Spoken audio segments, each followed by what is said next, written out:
ప్రజలారా ఒక్కసారి గమనించండి. నిన్న 6:30 గంటలకు పైగా కాళేశ్వరం నివేదిక మీద చర్చించిందట. ప్రజల సమస్యల మీద ఒక గంట చర్చించిండా? ఒక గంట చర్చించిండా? ఆలోచించండి ఒకసారి. తనకి ఇబ్బంది అవుతున్నప్పుడు, తన పేరును ప్రధానంగా రిపోర్ట్లో ప్రస్తావించినప్పుడు, తన కుటుంబం ఏమైపోతుందో అని అనుకున్నప్పుడు 6:30 గంటలకు పైగా చర్చించిండు. మళ్ళా 6:30 గంటలు, 12 గంటలు, 20 గంటలు, 24 గంటలు, ఇంకొక గంట ఎక్కువ ఉంటే బాగుండు అని కూడా అనుకొని నిద్ర మానేసి, తిండి మానేసి దాని మీదనే పడి చర్చిస్తాడు.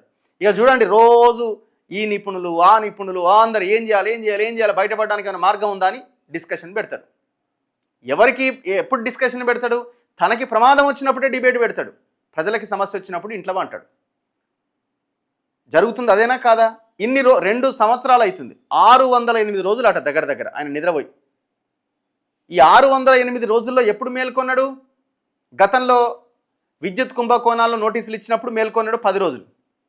మొన్న పీసీ ఘోష్ కమిషన్ ముందుకు వెళ్ళినప్పుడు మేల్కొన్నాడు ఒక 4-5 రోజులు.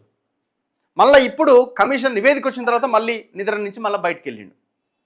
మళ్ళీ ఇది కొంత సైలెంట్ కాగానే మళ్ళీ సైలెంట్గా వంతాడు. మళ్ళీ నోటీసు రాగానే మళ్ళీ లేస్తాడు. కానీ జనానికి సమస్య వచ్చినప్పుడు, నిరుద్యోగుల అంశం ఉంది, వస్తుండా? మాట్లాడుతుండా? ఇంకా చాలా అంశాలు ఉన్నాయి, మాట్లాడుతుండా? ఒక్క మాట కనీసం. నిన్నట 6:30 గంటలు ఏందా నువ్వు 6:30 గంటలు చర్చించేది? నువ్వు పెద్ద ఏం తప్పు చేయలేదు, నేను అంతా మంచిగా చేసినా కానీ నా మీద తప్పుడు కేసా? నువ్వు ఎన్డీఎస్ఏ రిపోర్ట్ ఇస్తే దాన్ని ఎన్డీఏ రిపోర్ట్ అంటివి, స్టేట్ విజిలెన్స్ ఇస్తే రేవంత్ రెడ్డి రిపోర్ట్ అంటివి. మరి ఒక న్యాయవాది, ఒక జడ్జినేసి, అందులో ఒక చాలా సీనియర్ జడ్జి, చాలా గొప్ప జడ్జి, ఆయన మీద మంచి పేరున్నది, అలాంటి జడ్జిని కమిషన్ చైర్మన్గా పెట్టి ఒక కమిషన్ ఇస్తే దాన్ని కూడా తప్పు పడుతుంటాయి నువ్వు. మరి ఎవరిని వేయాలి? మరి చంద్రమండలం, భూమండలం, సూర్యమండలం నుంచి ఎవరన్నా తీసుకొచ్చి ఆయనని కమిషన్ చైర్మన్గా పెట్టి చేస్తే అప్పుడు ఓకేనా?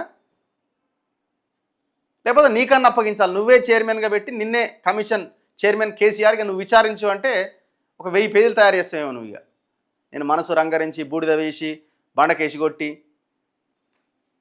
ఏం లీడర్ అయినా చిచి బీఆర్ఎస్ పార్టీ యొక్క దాని వాల్యూని మొత్తం తీసి అవతల పడేసిండు అసలు.